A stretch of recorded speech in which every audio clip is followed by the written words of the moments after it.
छोटी सी चिड़िया वर्षों से एक पिंजरे में बंद थी।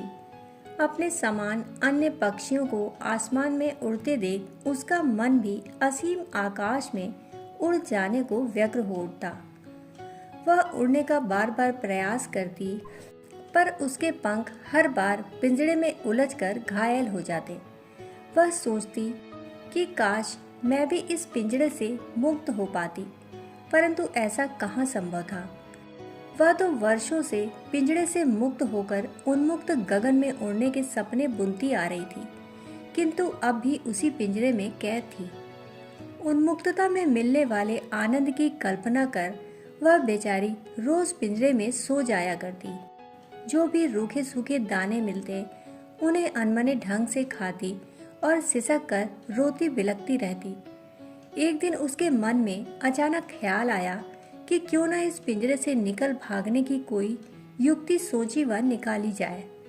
कुछ दिनों तक तो वह ताना बाना बुनती रही। खेल के क्रम में एक बच्चे ने एक दिन उस चिड़िया के साथ खेलने को उस पिंजरे को खोला कि तभी वह चिड़िया उड़ गई। वह उड़ती उड़ती एक बड़े वृक्ष की डाली पर आ बैठी। पहले तो उसने जी भरकर उस वृक्ष की डाली में लगे मधुर फलों को चखा और अपनी थकान मिटाई। तत्पश्चात वह पुनः उड़ गई। बचपन से अब तक वह पिंजरे में कैद रही थी और उसे आज पहली बार इस विशाल जगत को देखने का अवसर मिला था। वह रह रहकर एक बाग से दूसरे बाग की सैर करती तथा विविध प्रकार के मधुर फलों का स्वाद भी लेती रही। झरनों का मीठा जल पीकर तृप्त होती रही। अब वह बड़ी हो गई थी, इसलिए अपने सजातीय पक्षियों के समूह में रहकर जी भरकर मजा करने लगी। वह कभी बहते हुए झरनों को देखती तो कभी नदी में जल क्रीड़ा करती। कभी वह नदी की तेज धारा में बहती जा रही लकड़ी के ऊपर बैठकर नौका विहार करने का आनंद लेती, तो कभी हवा के झोंकों से हिलते घोंसले में बैठ झूला झूलती। एक दिन अचानक वह समुद्र के ऊपर से उड़ती हुई जाने लगी। उस विशाल समुद्र के ऊपर से उड़ने का आनंद पाकर वह सचमुच अभिभूत थी।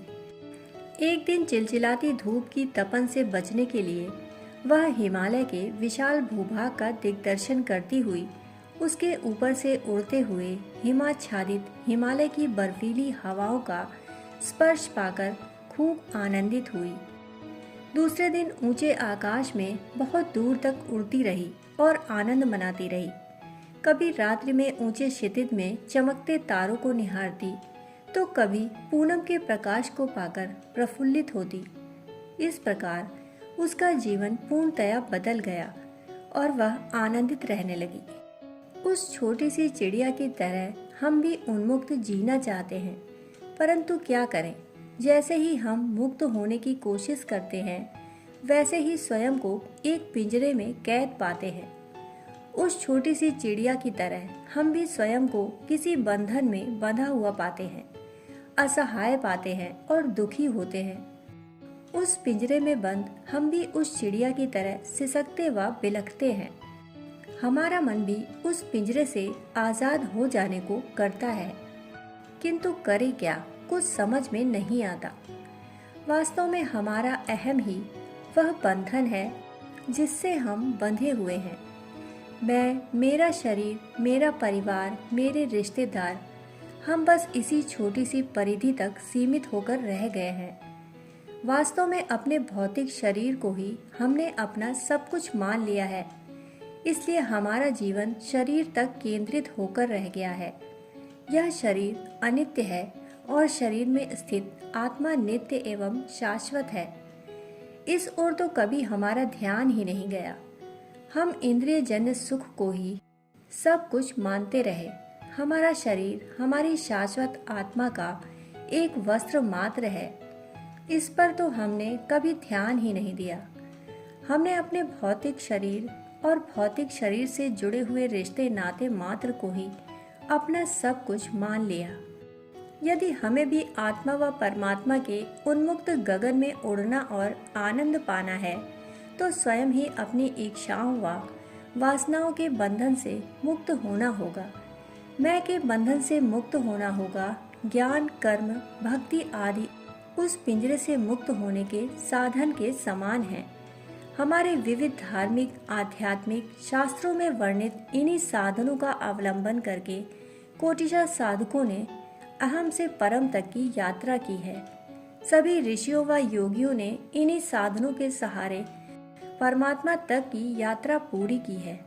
इन साधनों के सहारे हम भी एक दिन अवश्य ही मुक्त हो सकेंगे और अपने यथार्थ स्वरूप को पाकर आत्मा व परमात्मा के परम आनंद में उड़ान भर सकेंगे तथा अध्यात्म के उन्मुक्त क्षितिज में उड़ने के आनंद की अनुभूति प्राप्त कर सकेंगे। निसंदेह शरीर के मरने के बाद भी जीवात्मा रहती है और जब तक वह अपने यथार्थ स्वरूप को नहीं जान लेती तब तक उसका देहांतरण या पुनर्जन्म होता ही रहता है। अस्तु मानव जीवन हमारे लिए वरदान है जिसमें रहकर हम अहम से परम तक की यात्रा पूरी कर सकते हैं। हमें यह जीवन अहम से परम की यात्रा पूरी करने के लिए ही मिला है। इस पिंजरे से मुक्त होते ही हम भी अपनी ही आत्मा के असीम आकाश में उड़ सकेंगे। स्वयं के भीतर ही संपूर्ण ब्रह्मांड को समाया हुआ देख सकेंगे। अपने अंतस के असीम आकाश में उड़ते हुए हम भी एक अलौकिक आनंद की अनुभूति कर सकेंगे। सुख दुख, हर्ष विषाद, पाप पुण्य आदि के बंधन से मुक्त होकर आत्मिक आकाश में उड़ सकेंगे।